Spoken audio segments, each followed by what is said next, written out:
What is going on, everybody? Another edition of Closers. I am in the host seat today because Mr. Aardsma is a bit under the weather.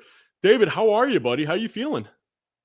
Not so great, but still good enough to do the show. Obviously, want to talk baseball with you all. I love it. But yeah, man, massive headache. Chest not feeling good. The worst is my son JD's feeling it as well a little bit. So yeah, man, I'm excited though that you're hosting. You're taking it over. You get the energy today. So go for it. Yeah, I'm not too worried about it. Plus, you have your trip to Mexico later on today for the holidays, so you've got some interesting things going on. Perfect time to be sick, right? Like Yeah. right as you're going to go to Mexico for 8 days, go get sick right before the trip. I am feeling a little better right now, but that might be due to a whole lot of medicine. So we'll see. Well, I'll that's drug because that. you got to see me and the producer fighting, and that always makes you happy. Oh, so much fun.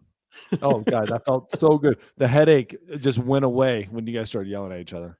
Immediately. Well, speaking of sick, I want to start off with the team that was probably making me the most sick this offseason, and that was the Baltimore Orioles.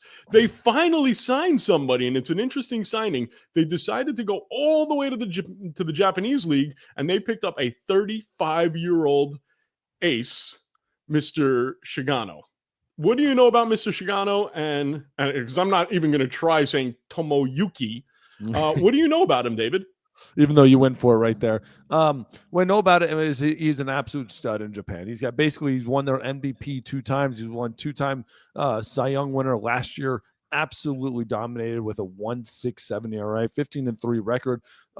The crazy thing is how much strikes he throws. So he's 160-ish innings last year, 16 walks, 111 strikeouts.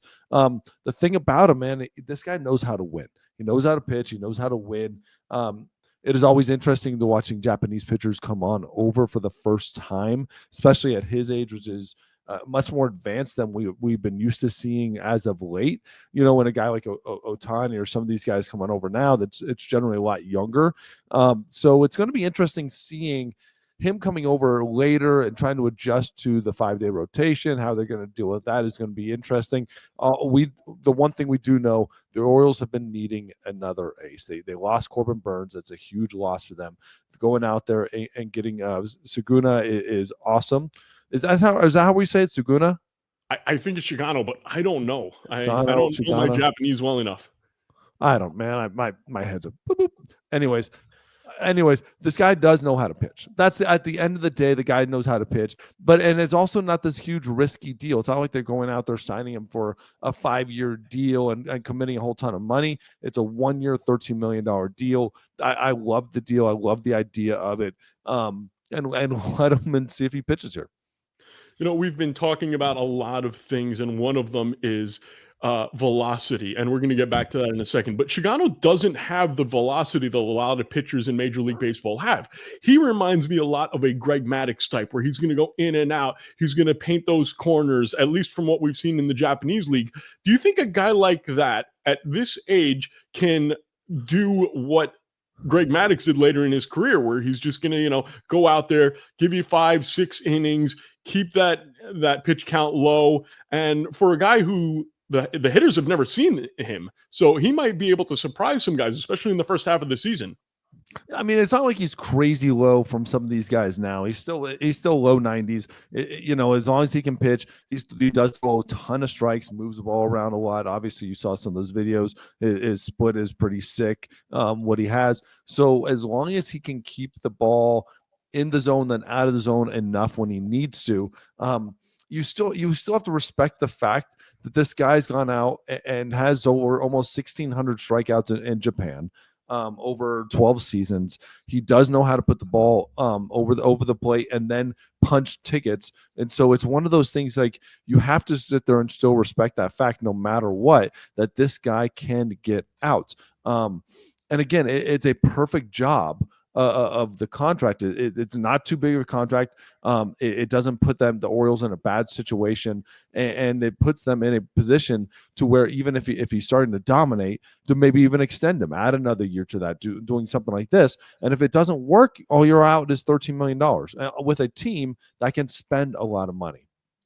You mentioned Corbin Burns being gone. Now, he hasn't signed with anybody else, but are you a little worried that a guy like Corbin Burns, who is an absolute ace, there's not more of a need from the Orioles to go out and re-sign him? I find that very interesting. I also find the fact that the Mets, who also need a starting pitcher, haven't been connected with him at all, despite the fact that his former GM, David Stearns, is now the GM of the Mets. Does that give you a couple of red flags? I don't think any red flags at all. I just think it's a matter of money, and that he's going to want a ace type of money, and he's going to get ace type of money. Not being connected with teams isn't necessarily the worst thing in the world. Like going out there and being a little quiet about it, being below the radar isn't always a bad thing. And I guarantee you, there have been phone calls with Stearns and his GM and his agent, and going out having some conversations. I don't think teams are scared of Corbin Burns. I don't think they're scared of the money. It's just a matter of, can they afford it or not? I don't think he's going to go out there and get crazy money, but he's going to get really good money. And I think the Mets would be a great place for him. I think any team would love to have Corbin Burns. This guy is an absolute ace amongst aces in the league right now. But I think this signing for the Orioles does kind of put that Corbin Burns now question to rest a little bit, because now you're looking at, you have Zach Eflin, Grayson Rodriguez, Dean Kramer, how do you Sugano? If you say so. Yeah, and Trevor Rogers. So they're in a position now to where they have a good, really solid 5-man rotation. So now the Orioles, from their standpoint, needs to get a bullpen guy and someone in right field, maybe another guy in that lineup to finish off that team. So they're in a great position. So this basically eliminates the Orioles from pursuing Corbin Burns. Now Corbin Burns, that's basically one more team off the list, and looking around for a job. So you got the Yankees off the list, Orioles off the list, and now we're trying to figure out where Corbin Burns is going to end up. And it looks like the Mets should be the ones just knocking on that door. I don't think it's going to be the Mets. I happen to think that the San Francisco Giants are going to be the one that ends up landing him. They still want to make some moves, and it doesn't seem like the Mets have any interest, and I don't know why. But there's really no need for the Mets to go over the top and get a pitcher. They have the pitcher whisperer, your old teammate Jeremy Hefner. I find that very intriguing. And there was news this week that Sasaki, the Japanese pitcher everybody wants, he's leaning towards the Mets because of Jeremy Hefner. What do you think about that? That's interesting. That's really interesting. That's speaks volumes to Jeremy Hefner and what he's done there, and the type of reputation he has built amongst the league. He took a team last year and restarted a couple guys' careers. To the fact where now we're seeing with Soriano going out. No, oh my God, Soriano signing with the Orioles. Who signed with the Orioles? Not who signed with Oakland. It's not Oakland anymore. Severino. Yes, I'm messing all up. But Severino going out and signing the largest deal in A's history, right? So we're looking at him basically reinventing careers, restarting careers. Hell yeah, that would get me really interested. If I can pick any single team out there, I'm gonna be looking at situations like that and say, okay, that's a perfect type of situation where it's a great pitching coach. It's obviously he's been able to connect with pitchers and get them going better. I still just don't see in any possible way how the Dodgers are not the front runners. Well, it's still going to be the Dodgers. It's still going to be the San Diego Padres, and now the Mets and the Yankees actually have a meeting set up with them too. So this is going to come down to the wire. It's going to be really interesting. I don't think the money's going to be the biggest thing because, like we said many times, it's just about how much international signing money teams have, but they can maneuver and make more. While we're on the topic of pitching, though, there was an interesting article that came out yesterday about velocity and injuries. And I know this is something that we've talked about on this show plenty of times, but now that there's been a study, can you tell us a little bit more about it and what you thought? Yes, Major League Baseball actually did a study, like finally getting involved with the game and trying to figure out some of our issues with Major League Baseball. So they did a study looking at basically arm injuries and what is causing this rise in arm injuries, even if it was a rise. And they came to a couple big conclusions. One is chase and velocity. Two is stuff, chasing stuff. So constantly basically trying to make the better slider, better curveball, better, best fastball, spin rate and all that stuff. They do mention some other things. They did bring up weighted balls a little bit. They brought up training and training techniques. And they also brought up in some workload management stuff, but also the big one was going out there every single pitch and trying to throw with everything you have every single pitch. There's a couple issues I had with the study. The things I don't like about it. It sounded like they interviewed a whole lot of trainers and pitching coaches and interviewed a bunch of people. It sounded like a whole lot of, well, we need these guys to stop throwing so hard is the answer. And it kind of points a lot of fingers and doesn't actually come up with solutions. And I guess the only solution they had was is Rob Manfred's idea of making these guys pitch 6 innings, whatever, like bringing out how important starting pitcher is. But it's like you need to stop doing like powerlifting. You need to start long distance running again. Stop lifting so hard. Stop pitching so hard. Stop trying to throw really good sliders. That's wonderful, great and grand. But like James, you tell me like if their number one thing is chasing velocity and chasing stuff, do you really think in any possible way the radar gun's going to go anywhere in the game? Like the radar gun, the pitch devices in the stadiums where they're showing spin rate, vertical movement, horizontal movement on every single pitch. I was in the front office, and this is what I do for a living. Every pitch these guys are throw is evaluated based on their stuff. Every single pitch. And that's the biggest problem is every pitch in the big leagues is evaluated on your stuff. So now every minor leaguer knows, like, to get to the big leagues, you're evaluated on your stuff. And then every amateur player knows to get to the minor leagues, to get drafted, you're evaluated on your stuff and how hard you throw. And it constantly goes down this line. Unless we're going to magically like snap our fingers and get rid of the radar gun, get rid of these pitching devices, nothing's going to change. Adding one more inning to these guys' workload isn't going to make them train any different or stop trying to throw hard. It's just they're going to try to throw harder for one more inning and then get hurt even more. So you have to do two things. If you want me to change, if you want to change all this, completely get rid of radar guns. But the biggest problem with that, we know hitting and their average and home runs and everything goes down when you throw harder. The harder you throw, the harder it is to hit, and that will never change. We definitely need more floater Scuffy McGee pitches in the game. That will eliminate our gun. But we've talked about this plenty of times. A guy like Greg Maddux, he would have never made it to the show. Not true. That is absolute crap. Greg Maddux that we think of at the end of his career might not have made it in the show, wouldn't have continued his career. When he came up, he was a 94, 95 mile an hour pitcher. That's the thing we forget. Like, he was a hard throwing pitcher when he came up to the big leagues and then learned how to move the ball and then adjust his how he threw to that. We always think of this guy as like the perfect command and control guy at 90 miles an hour. Dude, he pumped fastballs by guys early on in his career. You know who would be really interesting to discuss this topic with? John Smoltz. We should get him on the show soon. I would love to, because I know he's passionate about it. And a little behind the scenes, I have spoken to John Smoltz. He has agreed to come on in the near future. We are looking forward to it. I don't know about you. I love John Smoltz, despite the fact that I'm a Mets fan and he dominated us so many times. I thought that guy, because of his combination of his poise, his control, his velocity, the fact that he can close games, open games, I thought he was the ultimate pitcher. Yes, he was able to do everything, reinvent himself, and he especially, dude, he was just a stud. I loved watching him. And an absolute stud of a human being, and one hell of a golfer. I heard an interview with him a couple of years ago. He was saying that, I didn't have a really good golf season this year. I didn't have any scores better than -6. -6. I haven't had a -6 in all the rounds I've ever had combined. -6. No chance ever. Yeah, that guy's just an absolute beast. Let's move over to the New York Yankees while we're in the AL East. They made a couple of very interesting moves. Let's start with their new first baseman / outfielder / whatever the hell you want to do it, Cody Bellinger.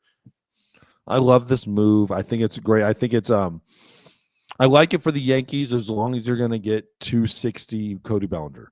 If you're going to get that 230 Cody Bellinger again, the guy who just big swing and miss and just like crap and big situations, then oh god, he is going to get run out of town. Oh yeah.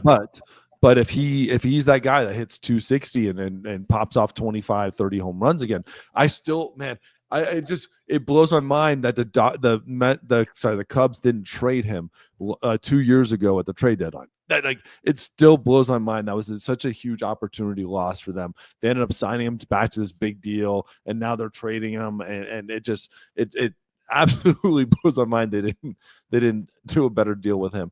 But this is a good deal for the Yankees. They are shoring up some of their positions. Like you said, he will play any outfield position. He'll play first base. But that's which is great. And it's just a matter of what Cody Bellinger are you getting?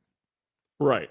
And the problem that I have with this signing or this trade rather is he's not the Juan Soto substitute. Let's not pretend that he is. You know what he is though? He's going to put up similar numbers to Gleyber Torres. So you lost Gleyber Torres. Now you're going to make that up with Bellinger, maybe a little more. Yeah, maybe. I mean, to me, I think it's straight money ball. It's in the aggregate. Like, right. You don't need to find Juan Soto. You just need to create a team that is better and more than Juan Soto disappearing, right? So now you're looking at this team and the things that they've done. You bring in Cody Bellinger, you bring in Max Fried, you bring in Devin Williams, who we're going to talk about. But you bring these guys in, they are 1.6 WAR away from where they were last year. So you still need a first baseman and a third baseman. So now you bring in Bellinger, and that's only if Bellinger's his average Bellinger.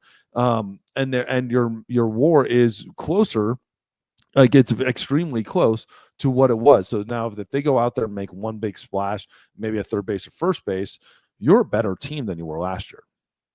I'm still not so sure about that, but I love the move that Brian Cashman made last week. And we talked about when they signed Fried, was that the guy that they really needed? They had enough starting pitching. Well, the good news is once they signed Fried, they said, okay, we have an extra pitcher.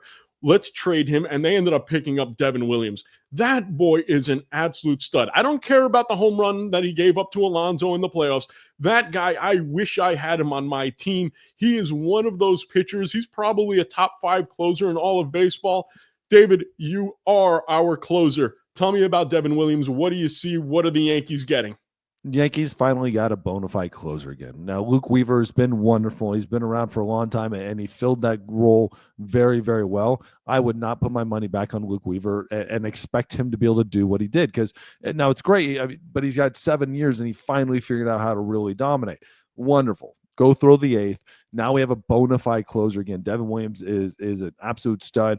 Knows how to pitch in big games. Yes, he gave up a bad game to the Mets in the playoffs.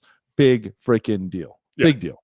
This guy had a 1.2 ERA, and that was even coming off of injuries, some back issues last year. This guy has been an absolute stud, knows how to pitch in these huge games, big situations. A lot of people kind of blow off the Brewers as like not this big team, but at the end of the day, they have been a big team for a while and playing in meaningful games forever. So he is an absolute stud, and it's a perfect move for them.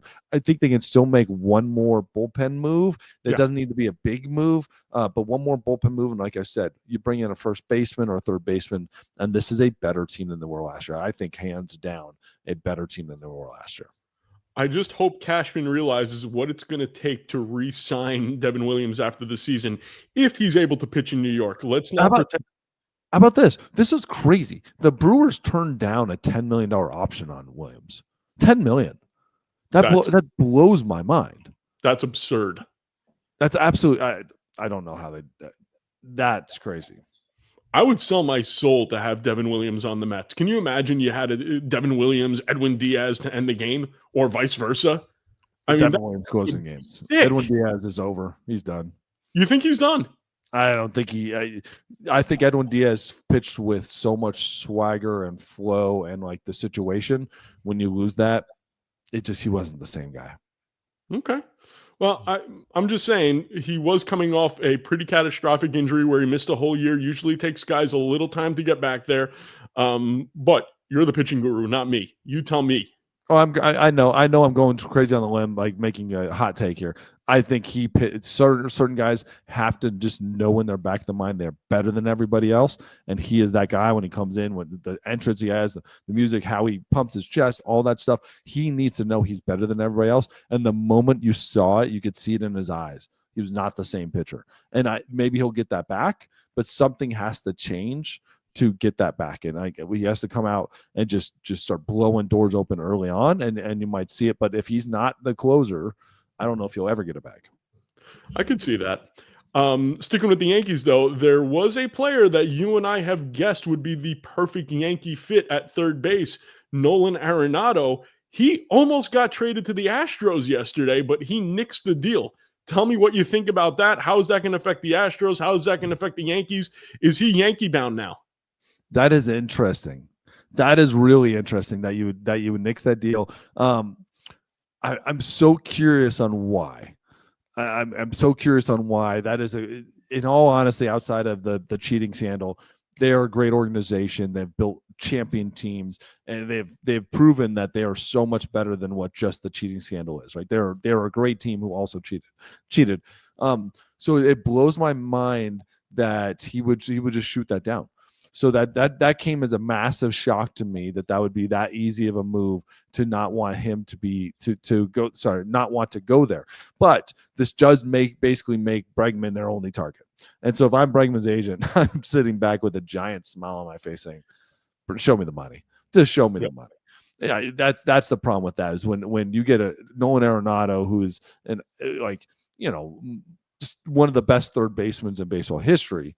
And then you sit there and Bregman's the guy on basically the only real third base free agent that's going to like move waves. You've got Josh Rojas, Birdie, JD Davis, and Makata. Like when you start getting that list, like Yohan Makata, like okay, it's Bregman and no one else.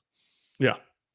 Well, it's funny, this incestuous seating chart all over the place. You see Bellinger moving, and the Cubs bring in Kyle Tucker into that outfield. So just a lot of weird stuff going on over there. Houston moves Kyle Tucker over to the Chicago Cubs. And I tell you, a lot of people in New York really wanted Kyle Tucker to go to the Yankees. I never saw that as a possibility. And it's funny, and we're going to do a little top 10 later. People were saying that Kyle Tucker is one of the top 10 players in baseball, which is absurd, but he's a damn good player. And now he's a Cub. What do you think about him and fitting over there in Chicago? You've played there amongst 15 other places. I think he's an absolute stud. Obviously, Kyle Tucker is great. A lot of people will argue that he is better than Soto. I saw that like people blowing up him and Soto and how his numbers are better. I get it, but Soto provides so much more like on the field, like just momentum, excitement. Like his numbers are great, but he is developing into one of the best players in baseball. I wouldn't say he's top 10 yet, but if he keeps doing what he is doing, the numbers he is putting up, I've got no reason why he shouldn't be a top 10 player, right? So like that's the argument for me is I just need to see him do it a little bit more. And he goes out, he had 290 with 23 home runs, and I've got he's on the door to being a top 10 player. This is an interesting move by Houston because I thought for sure they would try to extend Tucker. I thought for sure they would try to sign him. Just maybe the numbers didn't make sense for Houston. And they sat back and said, okay, let's bring in some free agents, let's bring in some trade value, and then go back out there and try to re-sign him maybe when he's a free agent next year. The Cubs are basically renting him for a year, and so that's an interesting thing. You get rid of Bellinger, you bring in Tucker. I think that's a net positive. but at the same time, you still have more holes the Cubs need to fill. I love when moves like this happen. Then you sit there and go, okay, the Cubs are players. Okay, the Astros, we know they're players. But what's the next move? Like you bring in Kyle Tucker, getting rid of Bellinger. Okay, you made an improvement. You took a step back, you 2 steps forward. I need more. Kyle Tucker has the opportunity to make a lot of money in the offseason. He only played in less than 80 games last year, but the 3 years prior to that, he averaged 30 home runs and 100 RBIs.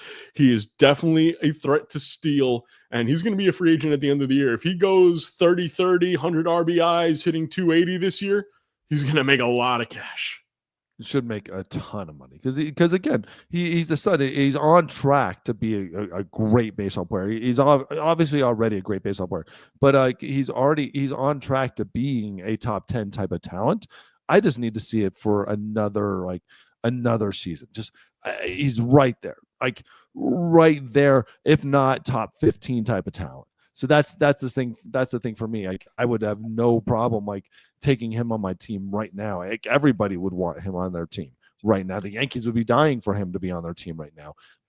It's just, you want to be a top 10? I just need a little more, or just keep doing it. It's so funny because now with the Ohtani and Soto contract, I really don't have any idea what you would give a guy like Kyle Tucker in the offseason. It's okay. Let's say he goes 30, 100 RBIs, hitting 290. What are you giving this guy? He's 27 years old. You're not going to give him, Juan Soto money. Is he going to get 400 million? No, right? I mean, the dude was 1 home run away from being a 30-30 guy in 23. Yeah. 1 home run away, 30 stolen bases. He had 29 home runs, 112 RBIs for anybody that still cares about RBIs, which I do. I do. I have no idea. With numbers, contracts, you're just blowing out what these contracts are worth, because the thing about him, right? He's going in. He's 28 years old. He'll be 29 that free agent year. That's 3 years older than where Soto is right now, but his numbers arguably kind of line up with him. Now, he doesn't necessarily sell tickets the same way Soto does. I don't know what that is. Maybe it's a smile, maybe it's a swagger, whatever that is. People want to watch Soto, but numbers wise, he's not crazy far off from what Soto's doing. He's just 3 years older. Well, the reason for that is because Juan Soto was just so hyped up for so long, even when he was young. Kyle Tucker, he kind of snuck up on everybody the last few years, where he kept improving. And now you're like, oh, wait a minute, this guy is a force to be reckoned with, as opposed to Juan Soto, where he came out of the gates and he was just an explosive player. And it was like, okay, how much is he going to get when he goes to free agency? I can guess if Kyle Tucker if he's a free agent right now, I would give him right now 12 years, 450. God dang. It was only a couple years ago when we were talking about $500 million being this number that nobody will touch, if it's even reachable. And now we just blew through that. Yeah, there's nobody in baseball who makes 500 million or 600 million. It's 400 million and then 700 million, which is absurd. Yeah. Good for them. Good for them. It's showing you that there's a lot more money in baseball than you know. Oh, yeah, absolutely. And unlike the NBA, these guys actually play. Right? Every day. Every day. All right. So, like I said at the beginning of our little chat about Kyle Tucker, a lot of people were saying Kyle Tucker's already a top 10 player in Major League Baseball. I don't agree with that. I know you don't agree with that. So what we did is I asked you, David, if everybody was a free agent right now, who would be your top 10 players? So let's start right now with number 10. Number 10, my boy, Vladimir Guerrero Jr., Toronto Blue Jays. I got to watch this kid grow up when I was there. Absolute stud. This guy is amazing. Can do everything except for run fast and stay off the the dining table. It's the thing about him that's stopping him from being a top 5 guy is the consistency every year in, year out. He's had a couple in phenomenal years. Last year was another phenomenal year, but then it's a matter of consistency. He struggled at the beginning of the season, absolutely dominated at the end of the season, but then the last couple of years were so kind of ho-hum. Then it's a matter of then like a couple years ago, it's 21. He had an incredible year, led the league in almost everything, number 2 in MVP. So he is right there. He is top 10. This guy is going to get, I don't know, James. What are you, 600? No, I don't think he'll get there, but he'll be in the 500s if I had to guess, depending on his season this year. This is a big season for him, and I don't think there's any chance that the Blue Jays are going to trade him away. No, I don't think so. I don't think you can. Okay, let's move on to your number 9 player. He's the only pitcher on this list. Tarek Skubal. Obviously this year's Cy Young winner, number 7 in MVP, just a phenomenal year, led the league in ERA, led the league in 18 wins, led all the pitching in WAR. What could this guy not do? Except for get hit, apparently. So he's a 100-mile-an-hour pitcher. He just throws absolute gas from the left-hand side, and I love it. There's nothing more powerful than when your manager going into the playoffs basically says your rotation is Tarek Skubal and then throw against the wall and see what sticks. And that's amazing. That's when you show how good you are and what you mean to a team and an organization. And I believe that in a 7-game series, if the Tigers faced the Yankees, I believe that Skubal would have came out, went 2-0, and the Tigers would have beaten the Yankees and went to the World Series if they had that opportunity. But this guy is an absolute stud. I'm happy watching him pitch, and I cannot wait to see him improve yet again this year. Let's go to your number 8, Mr. Aardsma. Guy, don't sleep on him. Ronald Acuna Jr. This guy is 1 year removed from being a 40-40 man. 40-70. 40-70. Sorry, I apologize. 40-70 man, led the league in basically every single stat, was the MVP. He was rookie of the year when he first came up in 2018.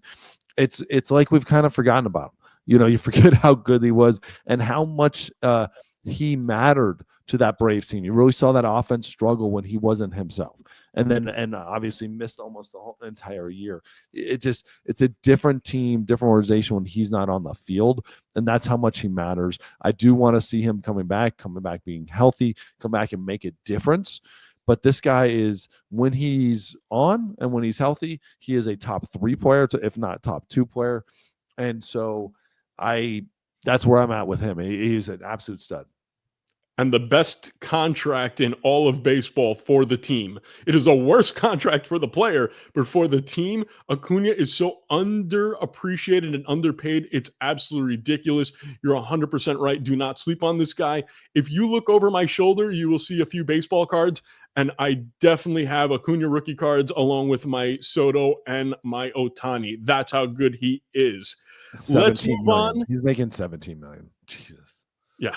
Let's move on to number 7, the most underrated player in all of baseball. J-Ram, Jose Ramirez. I don't think people know, if you're not watching these guys every single day, you're completely underappreciating how incredible he is, how he changes baseball games, where he goes, the Guardians go. Again, he was 1 home run away from being a 40-40 guy this year, and they canceled the last game of the season. But he's also the type of player that wasn't even mad about it, wasn't upset, said, "Hey, I'm here for the team. This team is good every single year," and he's right in the middle of it. I met him when I was younger. When he was younger, I was younger too, but I was incredibly impressed by him. I was frustrated as hell having to pitch to him and having to watch him on the bases, and I realized really quick this guy's gonna be a superstar. You said in a previous episode where J-Ram came in as a young guy, he had his chest puffed out. He looked like he had 2 suitcases under his arm. Yes. And you're like, who the hell is this guy? And then once he started pitching to him, you're like, yeah, keep that chest puffed out, boy. You got it.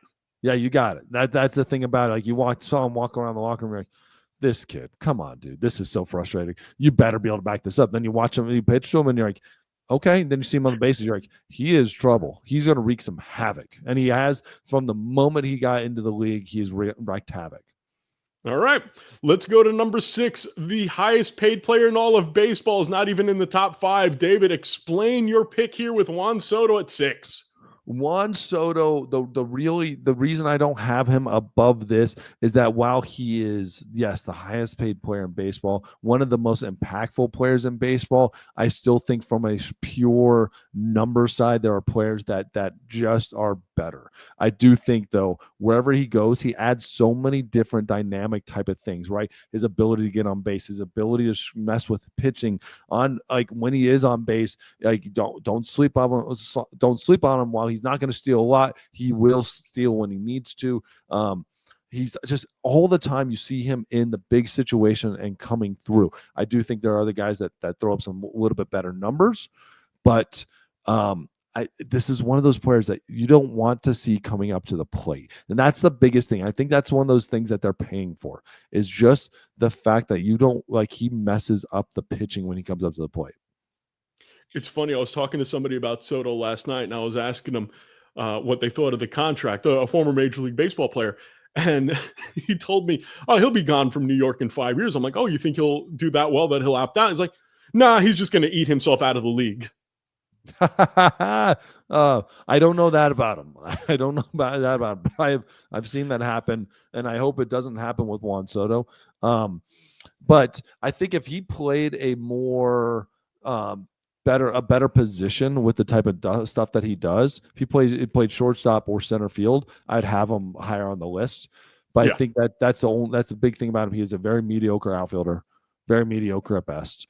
And on the bases, he's good. He'll mess you up a little bit, but it's not on another level. It's not like Acuna on the bases. And right. So that's my big knock on him is, again, if you can have a knock on Soto.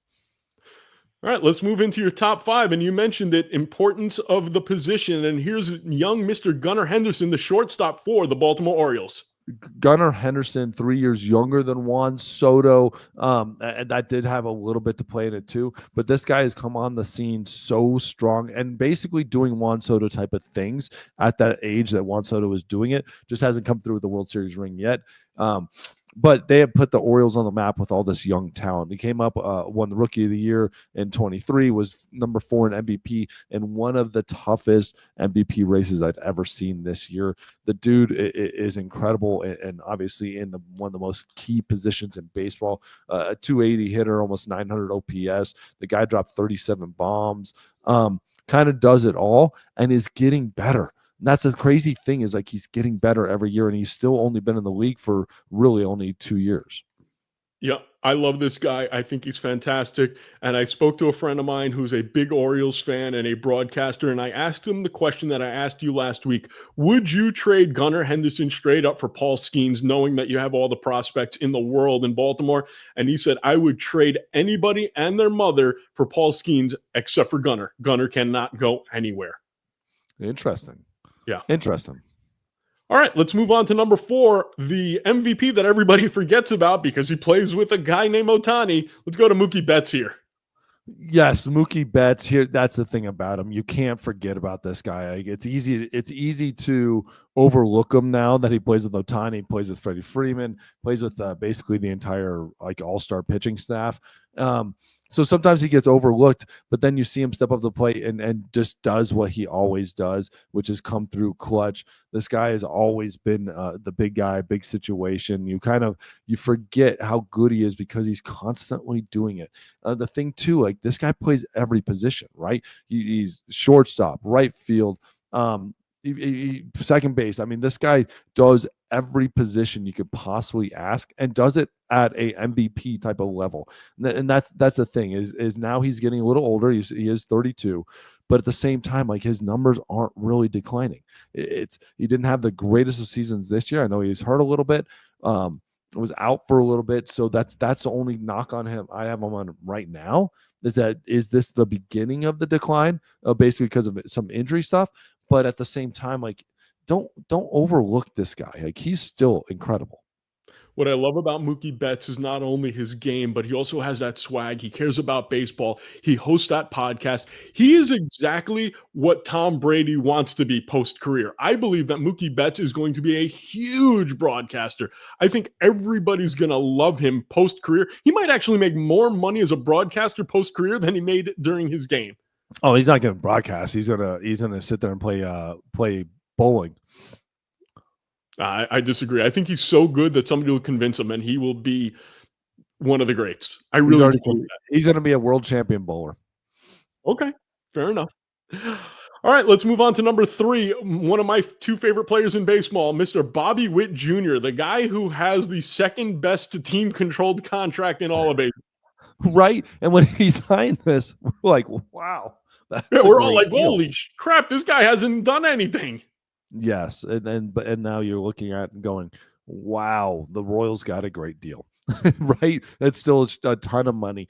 But this dude, number 2 in MVP this year, number 7 last year, rookie of the year, number 4, which is crazy that he was the 4th and rookie of the year. I know his numbers weren't amazing, but you see the progression and see where he has gone over the last 2 years. He is absolutely amazing player, transformed that organization, and obviously doing a shortstop position, and just the face of the franchise, and easily could be the face of Major League Baseball in a long time if the next 2 guys weren't on our list. Yep. And the next guy on our list, he's getting a little older, but Aaron Judge, number 2 on your list, the second best player according to you. You played with him, you love him. Tell me about Aaron Judge.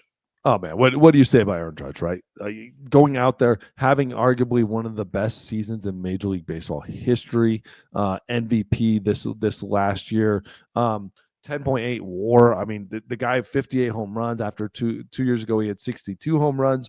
Everything he does, it's incredible. It's almost like though we're all sitting there waiting for him to get hurt again or fail, but man, he keeps coming through with some of these incredible seasons. It's just, when is he going to take that next step and really dominate a postseason? That's really it, right? That's the only knock that you can ever have on him, is when is he going to dominate a postseason? Yep. And as a baseball fan, I'm begging the Yankees, please, because he's so dynamic and because he's so good, move him to first base. Make sure that he doesn't get hurt long term. I mean, you did it with Mickey Mantle. If you can move Mickey Mantle, you can move Aaron Judge. Move him to first base. Make sure that you can get the most mileage out of him. Let him be the best hitter in baseball for the next 5 years. Move him to right. Move him to first base. Bring in Santander. Put Bellinger in center, and boom, you got an incredible team. Yeah, all of a sudden, you're right back where you were. And finally, if I am the prognosticator of prognosticators, this is the unicorn of unicorns, the GOAT of GOATs, my favorite player of all time, Mr. Shohei Ohtani. Again, I mean, God, the dude's three-time MVP, 3-time MVP. I mean, what do you say about Ohtani? This guy went out this year and just was absolutely incredible. 54 home runs, 59 stolen bases, setting a new level on that for those marks. 130 RBIs, led the league in OPP, slugging, OPS plus.